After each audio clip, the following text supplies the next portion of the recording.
근데 이 코리안 탈무드 스쿨이라는 게 유대인의 성공 비결, 그거를 종교적이거나 이런 배경 없는 분들한테도 떠먹여주는, 정말 쉽게 실천할 수 있게 이끌어주는 성격이 있기 때문에 그냥 토라만 공부해라 그러면 또 밥벌이 다 무시하고 성경만 공부하실까봐, 그래도 경제를 공부하고 생존할 수 있는 실용 기술도 익히고 이런 내용도 들어가야 될 것 같은데, 그래서 저희가 코리안 탈무드 스쿨에 나오는 이 5가지 5부에 걸친 내용들을 실천하기 위해서는 항상 경제를 공부해야 되고 생존할 수 있는 실용 기술도 익혀야 되고 이거를 실천을 해야 되는데, 지금까지 역사와 이런 배경들 쫙 얘기했는데 어떻게 실천할 수 있을지 좀 얘기를 해봐야 될 것 같아요. 실리콘밸리를 이끄는 유대인들의 창의성과 단결력을 벤치마킹 하시죠. 아까 우리 김 대표님도 얘기했지만은 유대인의 어떤 비즈니스 행위에서 체다카를 빼놓고 얘기는 할 수 없어요. 네네. 이게 율법의 정신이 체다카하고 미스파트인데 이게 사실 우리말로 번역하기 굉장히 힘들어요. 네네. 우리가 흔히 자선이라고 얘기하는데 히브리어에는 자선이나 은퇴라는 단어가 사실은 없어요. 은퇴. 네. 그러니까 우리가 공부하고 배우는 거는 평생 해야 될 일이지 거기서 은퇴를 할 수 없는 거예요. 네. 즉 평생 우리가 하나님한테 가까이에서 걸어가기 위해서는 그게 공부하고 기도야. 네. 2가지 방법으로 우리는 하나님한테 다가가는 건데 거기에 은퇴라는 게 있을 수 있습니까? 그 다음에 자선이라는 건 어떤 관용의 의미, 내가 도와줘도 되고 안 도와줘도 되는데 나의 선의에 의해서 도와주는 게 자선인데, 유대인들한테는 체다카는 그런 의미가 아닙니다. 이거는 인간이면 마땅히 해야 될 당에 가는 문제야. 그러니까 거기에 이제 자선이란 단어가 좀 그런 거죠. 근데 우리가 특별히 대체할 말이 없으니까 체다카는 성경에서 참 많은 뜻으로 이게 번역이 돼. 공의, 정의, 의로움, 자선, 그때그때 문맥에 따라서 그거를 쓰기 때문에 사실은 기독교를 믿는 사람도 이게 헷갈려요. 이게 정확히 뭔지. 그래서 흔히들 그냥 체다카라고 얘기합니다. 그 번역이 힘들기 때문에. 근데 유대인 엄마들이 임신을 하면 이 사람들이 그 체다카 통에다가 오늘 매일매일 모아. 왜 그럴까? 습관을 길러주려고? 누구 습관? 아이. 그렇죠. 네. 뱃속에 있는 아이한테 그걸 이제 체다카 태교라고 그러는데 애가 태어나면은 당연히 그 습관을 길러주지만 이미 태어나기 전서부터 엄마는 자기가 본을 보임으로써 뱃속에 있는 아이가 배우라는 거예요. 그래서 이 체다카 태교를 해요. 그리고 이 체다카에 대해서 가장 명쾌하게 설명하신 랍비가 그 중세의 그 마이모니데스라는 이런 유명한 랍비가 있는데, 그 양반이 체다카의 단계와 순서와 범위를 이렇게 규정한 게 있어요. 그러니까 체다카의 그 8단계 품격이라고 하는데, 그 8단계의 품격이 어떻게 되냐 하면은, 가장 하치는 체면 치레로 할 수 없이 도와지는 게 사실은 가장 하치야. 그 다음에 돈 필요하다고 좀 빌려달라고 그랬을 때 그 양보다 조금 빌려주거나 적게 주는 게 그 다음이야.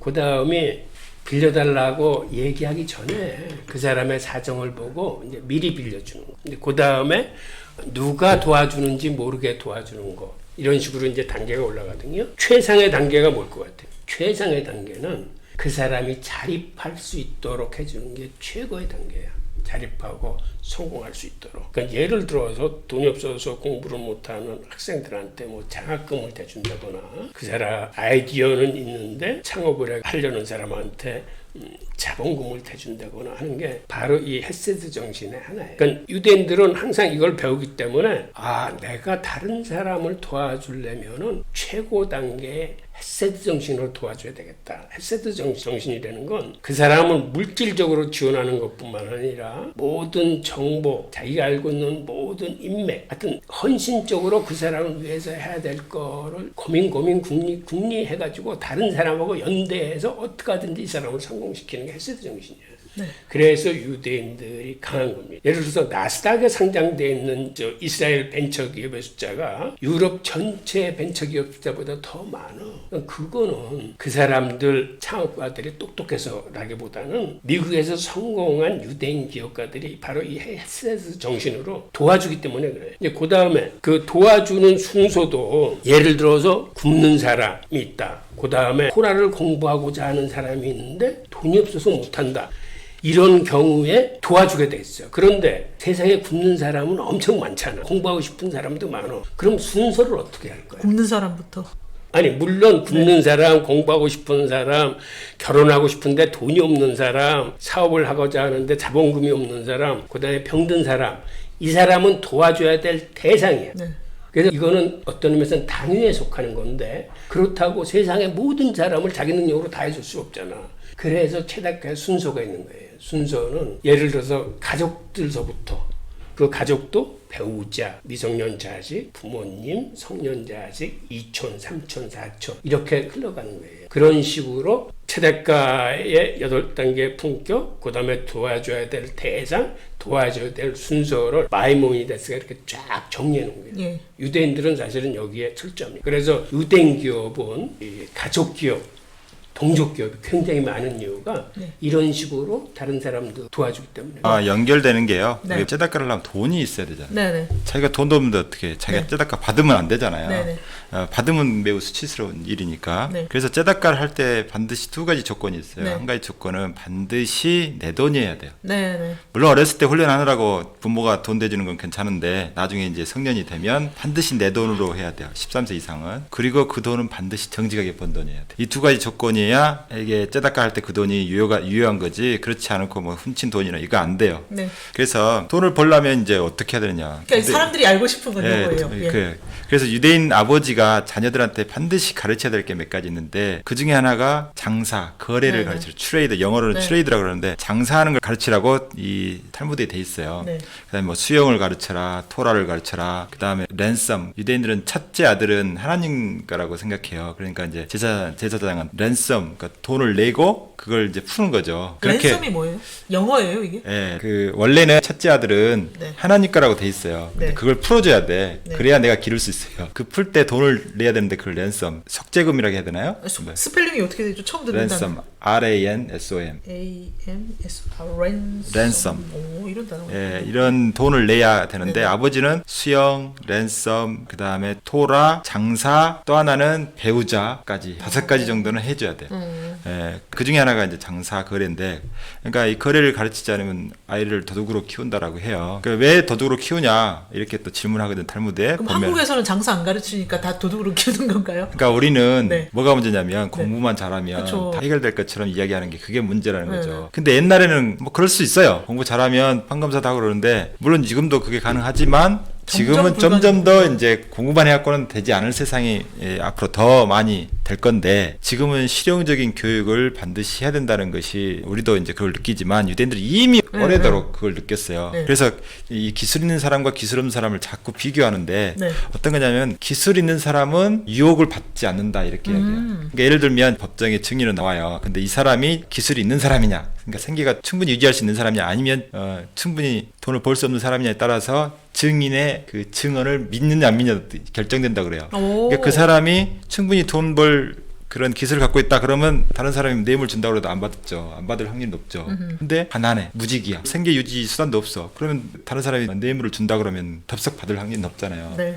맹자에도 그런 얘기 나오잖아요. 항산항심이라고. 뭔가 직업이 있어야 마음이 안정되고 네. 그래야 도덕성도 지킬 수가 있어요. 맹자가 그런 얘기를 했군요. 네, 그럼요. 네. 유대는 똑같아요. 이런 생활이 안정이 돼야 그 다음에 째다가도 생각하고 뭣도 생각하는 거지. 네네. 그런 거 없이 어떻게 해요. 그래서 반드시 직업관을 또는 직업을 가질 수 있도록 아버지는 반드시 도와야 되고, 아버지가 없는 사람은 자기가 스스로 알아서 그런 직업들을 가질 수 있도록 실용적인 기술들을 배우라는 거예요.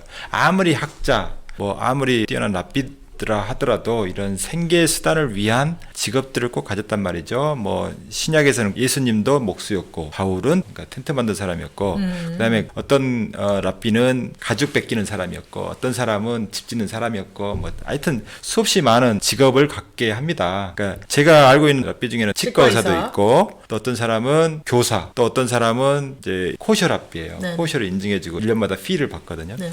뭐 이런 것처럼 직업이 있어요. 근데 성직자라고 뭐 거룩한 일만 해야 돼서 세상 일을 하면 안 된다 그런 게 아니라 그 사람들은 오히려 그걸 장려하는 게 그렇게 실제적으로 삶의 노동 현장에서 뛰어봐야 나중에 성도들이 와서 뭔가 상담할 때 실질적인 상담을 해줄 수 있거든요. 그런 것처럼 이 직업은 자기가 경제적인 독립을 할 수 있는 이 조건이거든요. 다른 사람을 도울 수 있는 물질적인 기반을 쌓는 거죠. 근데 뭐 이미 성인이 됐다 그러면은 자기가 그걸 찾아야 돼요. 근데 여기 돈을 버는 비결이 네. 유대인들은 사실 이거 하우를 가르쳐 주는 게 아니야. 네. 어떤 마음가짐을 갖고 있어야 돈을 벌 수 있느냐를 가르쳐요. 네. 근데 그 어떤 마음가짐이라는 게 네. 바로 체다카야. 네네.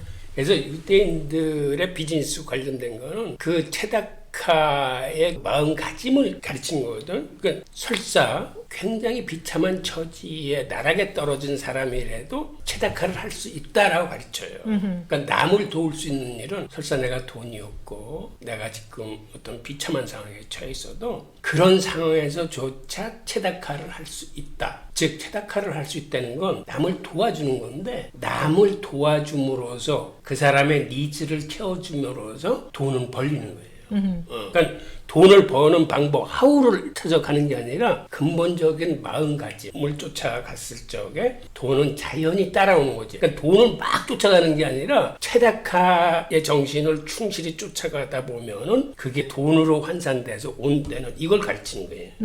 그러니까 돈을 버는 비결을 가르치는 게 현대에서는 사실 이게 경영학이야. 네네네. 경영학에서 사실은 주식 어떻게 해라 네. 어디다 이렇게 해서 하우를 가르쳐 주지 않고 고객 만족이라거나 어떤 근본적인 기업 경영에 대한 마인드를 가르치는 거거든. 사실은 이게 대부분 유대인으로부터 나와요. 현대 경영학의 아버지라고 하는 피터 드러커 자체가 유대인이야. 네네. 그러니까 그 양반이 이거를 창의적으로 창안해낸 게 아니라 그들의 조상이 중세서부터 이렇게 해왔던 거를 이론적으로 정리하는 거거든. 그러니까 우리가 돈을 버는 비결에서 하우를 들여다볼 생각을 하지 말고 유대인들의 체다카라는 이 정신이 어떻게 해서 돈으로 이렇게 환치돼서 다가오는지 그 원리를 깨우치는 게 더 중요해요. 네. 그래서 제다카 하는 거 조금 더 말씀드리면 사실은 이제 가난한 사람도 제다카 하라 그래요. 성경에 보면 두 렙돈 과부 이야기 나오거든요. 헌금함에 예수님이 이렇게 지켜보고 있는데 과부가 가지고 두 렙돈이면 지금으로 하면 진짜 1원짜리 2원짜리 뭐 이런 거예요. 진짜 거의 쓸모가 없는 돈인데 그 사람한테는 그게 전부거든요. 그 전부를 넣었다고 예수님이 그러면서 저